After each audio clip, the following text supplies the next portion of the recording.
سب سے ہلکی چیز ہوا ہے. تو ہوا 7 دن 8 راتیں چلی ہے اور ایسے اٹھا کے پٹھا ہے ان کو. قرآن کہتا ہے کأنہم اعجاز نخل خاویہ, کھجور کے تنے جیسے فصلیں کٹی ہوئی پڑی ہوتی ہے نا, ایسے 7-8 ایک ہفتے کے بعد ان کی یہ حالت تھی. فہل تری لہم من باقیہ, اللہ فرماتے بتاؤ ایک بھی ان میں سے تمہیں زندہ نظر آیا کیا؟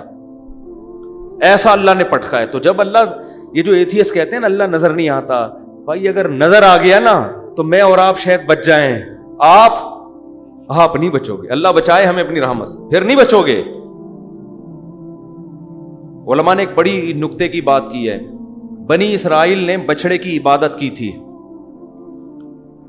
حضرت موسیٰ علیہ السلام واپس گئے, بنی اسرائیل نے توبہ استغفار کیا کہ ہم نے غلطی ہو گئی, تو اللہ نے ان کی توبہ کو ایسے ہی قبول نہیں کیا. کہا ٹھیک ہے اصولی طور پر تو سزا ہونی چاہیے, لیکن جہنم میں جانا, لیکن جنہوں نے عبادت کی وہ قتل کیے جائیں گے ان کے ذریعے, جنہوں نے عبادت نہیں کی, جو نہیں کی وہ کرنے والوں کو قتل کریں گے تو تمہارا گناہ معاف. جبکہ اس امت کے لیے کیا اصول ہے؟ گناہ ہو گیا, چاہے بت پرستی کی, چاہے کچھ بھی ہوا, چپکے سے اللہ سے گڑ گڑا کے توبہ کرو, اللہ کیا کر دے گا؟ معاف. اللہ اس توبہ کے سچے ہونے کے ثبوت بولو نا نہیں مانگتا. بنی اسرائیل سے مانگا جا رہا ہے ثبوت کہ تم سچے دل سے کر رہے ہو, اگر کر رہے ہو تو اپنے آپ کو قتل کرواؤ پھر مانیں گے. جبکہ اس امت مسلمہ میں کیا ہے؟ بس اللہ کے سامنے گڑ گڑا لو, اللہ اس کے ثبوت نہیں مانگتا کہ تم اس توبہ میں کیا ہو سچے. اگر تمہاری نیت, دل کے حال تو اللہ جانتا ہے, دل میں نیت ہے کہ آئندہ نہیں کروں گا بس کافی ہے. کیوں علماء کہتے ہیں کہ اس امت پر جب قرآن نازل ہوا بہت سے لوگوں نے نہ جبریل کو دیکھا نہ اللہ کو دیکھا, مگر وہ پیغمبر کی بات پر انہوں نے یقین کیا. حتیٰ کہ پیغمبر نے یہ کہا نا میں مسجد اقصیٰ سے آسمانوں پہ گیا ہوں, صحابہ نے مان لیا کہ آپ کی زبان سے ہم نے جھوٹ کبھی نہیں. غیب پر یقین, تو اللہ نے کہا تم جب مجھ پہ غیب پہ یقین کرتے ہو تو میں بھی تمہارے ساتھ توبہ میں وہی معاملہ کروں گا جو کیس پر ہوتا ہے؟ غیب پر. تم سے ثبوت بولو بھائی نہیں. بنی اسرائیل کمبختوں نے کیا کیا تھا؟ جب موسیٰ علیہ السلام کو تورات ملی ہے, بنی اسرائیل نے کہا ایسا یقین نہیں کریں گے جب تک اللہ کو اپنی آنکھوں سے دیکھ نہیں لیتے. اللہ نے کہا جب تک مجھے دیکھا نہیں تھا نا, یقین نہیں کر رہے تھے, تو میں بھی تمہاری توبہ کے سچے ہونے کے ثبوت جب تک دیکھ نہیں لوں گا اس وقت تک تمہاری توبہ قبول نہیں کروں گا. جیسے تم ہو ویسے ہی ہمارا بھی تمہارے ساتھ معاملہ ہے. تو جس کو اللہ جتنی بڑی نشانیاں دکھاتے ہیں اس کا معاملہ اتنا ہی کیا ہو جاتا ہے؟ مشکل. تبھی تو قرآن میں آتا ہے کہ جب سورج مغرب سے نکلے گا, حدیث میں آتا ہے, قرآن میں بھی اس کا تذکرہ اللہ نے کیا, اشارہ دیا, حدیث میں تفصیل ہے کہ ایک وقت ایسا آئے گا کہ اللہ سورج کو کہاں سے نکالیں گے؟ مغرب سے. اور وہ مغرب سے نکل کے جب زوال تک پہنچے گا تو دوبارہ مغرب میں ڈوب جائے گا. اب یہ بات اسلام کے علاوہ کوئی بھی نہیں کرتا. تو جب دنیا میں یہ نشانی ظاہر ہوگی تو اسلام کی حقانیت کا ایک بہت بڑا ثبوت دنیا کے پاس آ جائے گا, کیونکہ سائنس کی دنیا میں اس بات کا امکان 1% بھی نہیں ہے.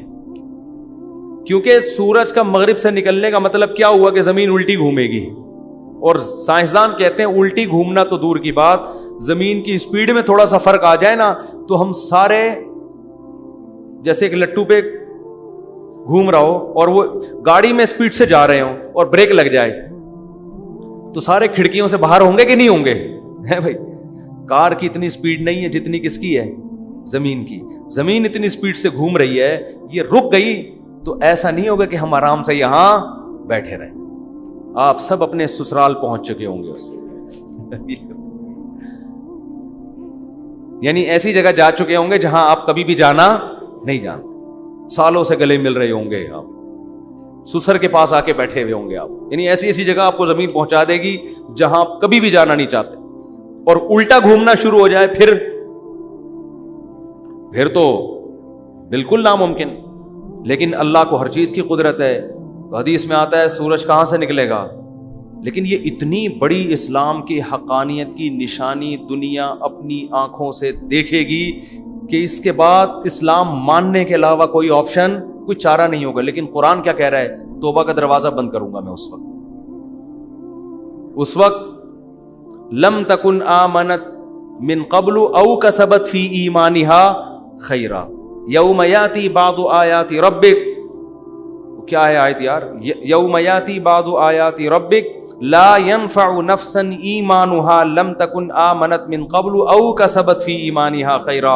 اللہ کہتے ہیں اس وقت کوئی کافر مسلمان ہوگا تو اس کا اسلام قبول نہیں، اور کوئی گنہگار مسلمان توبہ کرے گا تو اس کی توبہ قبول نہیں ہوگی. سمجھ میں آ رہی ہے بات کہ نہیں آ رہی؟ تو اس لیے غیب پہ معاملہ لکھا ہے. یہی دیکھو، اونٹ کو دیکھو، شہد کی مکھی کو دیکھو، سورج کا نکلنا دیکھو، چاند کو دیکھو. للشمس ينبغي لها ان تدرك القمر.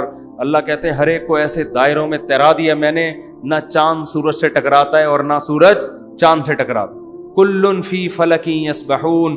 اتنے بڑے بڑے اجرام ایک مخصوص دائروں کے اندر لٹو کی طرح گھوم رہے ہیں. یہ آٹومیٹیکلی خود بخود نہیں ہو سکتا. یمسک السماوات والارض ان تزولا.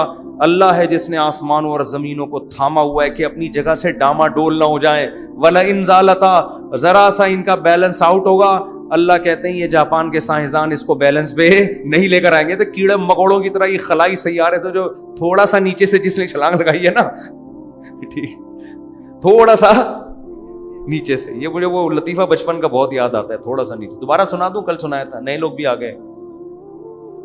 تو 3 آدمی، ایک امریکی وسیع، اس کے بعد بیان ختم ہو رہا ہے نا، نئے نئے لوگ بھی آتے ہیں. یار ایک بھی نیا ہو نا، ایک بندہ بھی نیا ہو تو یہ لطیفہ اس قابل ہے کہ اس کی رعایت میں اس کو سنایا جائے.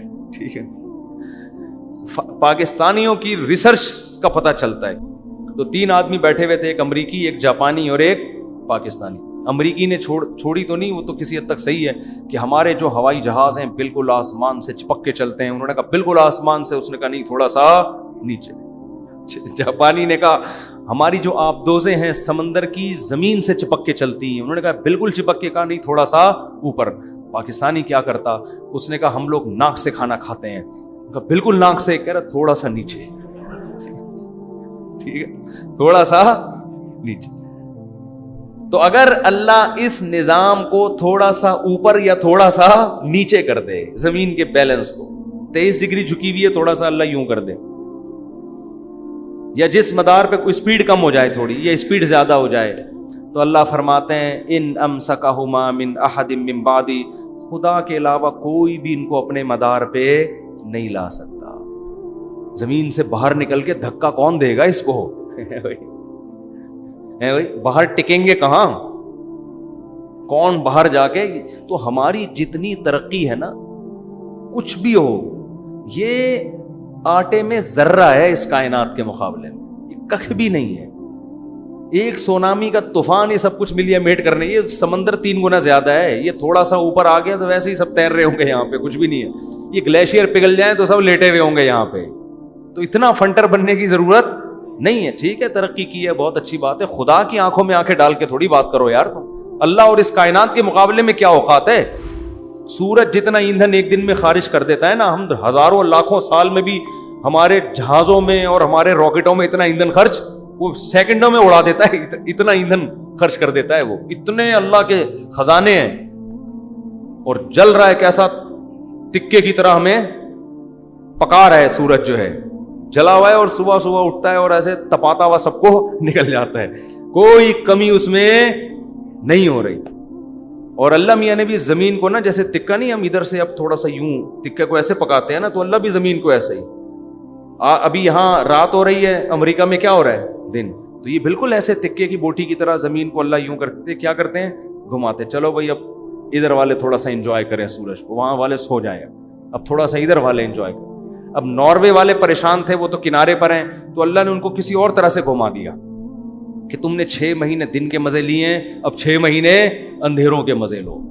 اور ادھر والے روشنی میں آ جائیں گے 6 مہینے کے لیے جب ادھر اندھیرا ہوگا، اور جب ادھر روشنی ہوگی 6 مہینے کے لیے ادھر کیا ہو جائے گا. ہر لحاظ سے زمین کو نا بڑے طریقے سے سورج کے گرد بالکل جیسے تکا پکانے والا، سوراب گوٹ کی بوٹیاں پکانے والا نہیں، ادھر سے، اور مرغیاں جیسے انڈے کو سے رہی ہوتی ہیں ادھر سے، اب تھوڑا سا ادھر سے اور چوزا نکل آتا ہے. تو یہ بھائی خود بخود کوئی بھی سسٹم نہیں ہے. ذالک تقدیر العزیز العلیم. قرآن کہتا ہے زبردست غالب بادشاہ ہے جس کو ہر چیز پر قدرت ہے، العلیم جس کے پاس علم بھی ہے کہ کس وقت کس کو کہاں سے تپانا ہے، ٹھیک ہے نا، کدھر سے گرم کرنا ہے، کدھر لائٹ پڑنی چاہیے، کدھر اندھیرا ہونا چاہیے، کدھر گرمی ہونی چاہیے، کدھر سردی ہونی چاہیے، پورا سسٹم ہے یہ. تو اس کے بعد بھی کوئی خدا کا انکار کرے گا اور خدا کی مان کے نہیں چلے گا تو اللہ کو یہ حق بنتا ہے کہ اس پہ غصہ کرے اور اپنے غضب کے اظہار میں اس کو جہنم کی آگ میں ڈال دے. اللہ ہم سب کو اس آگ سے محفوظ رکھے.